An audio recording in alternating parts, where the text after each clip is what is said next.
ಸ್ನೇಹಿತರೆ, ನೀವು ಇವತ್ತು ಒಂದು ದೊಡ್ಡ ಕಂಪನಿಯ ಮಾಲೀಕರಾಗಬೇಕು ಅಂದುಕೊಂಡರೆ ಸಾಧ್ಯನಾ? ಖಂಡಿತ ಸಾಧ್ಯ. ಅದಕ್ಕೆ ಇರೋ ದಾರಿಯೇ ಈಕ್ವಿಟಿ ಶೇರ್ಸ್.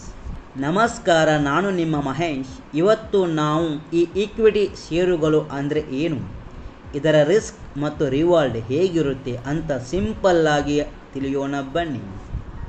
ಈಕ್ವಿಟಿ ಅಂದರೆ ಒಂದು ಬಿಸ್ನೆಸ್ನಲ್ಲಿ ಪಾರ್ಷಿಯಲ್ ಓನರ್ಶಿಪ್, ಅಂದರೆ ಆ ಕಂಪನಿಯನ್ನು ಸಣ್ಣ ಸಣ್ಣ ತುಂಡುಗಳಾಗಿ ಮಾಡಿದಾಗ ಸಿಗುವ ಒಂದು ಭಾಗವೇ ಈ ಷೇರು.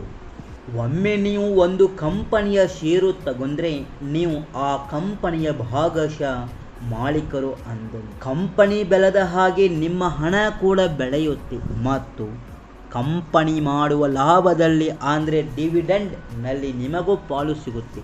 ಆದರೆ ನೆನಪಿಡಿ ಸ್ನೇಹಿತರೆ, ಇಲ್ಲಿ ಎಷ್ಟು ಲಾಭವಿದೆಯೋ ಅಷ್ಟೇ ರಿಸ್ಕ್ ಕೂಡ ಇದೆ.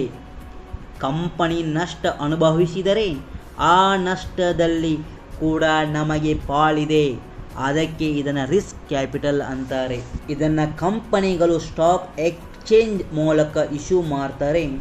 ಇದನ್ನು ದೊಡ್ಡ ದೊಡ್ಡ ಇನ್ಸ್ಟಿಟ್ಯೂಷನ್ಸ್ ಅಂದರೆ FII ಆ್ಯಂಡ್ DII ಜೊತೆಗೆ ನಮ್ಮಂತಹ ರಿಟೇಲ್ ಇನ್ವೆಸ್ಟರ್ಸ್ ಕೂಡ IPO ಮೂಲಕ ಕೊಳ್ಳಬಹುದು.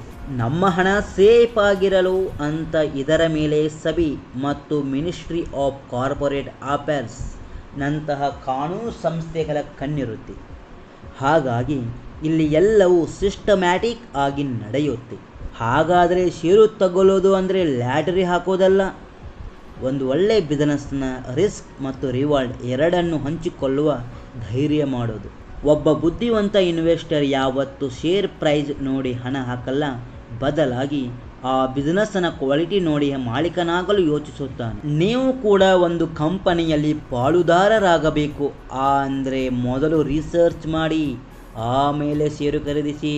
ಇದೇ ರೀತಿ ಲಾಜಿಕಲ್ ಆಗಿ ಇನ್ವೆಸ್ಟಿಂಗ್ ಕಲಿಯೋಕೆ ಹಂಜಿ ಎಂಪೈ ಜೊತೆ ಇರಿ. Thank you so much for watching.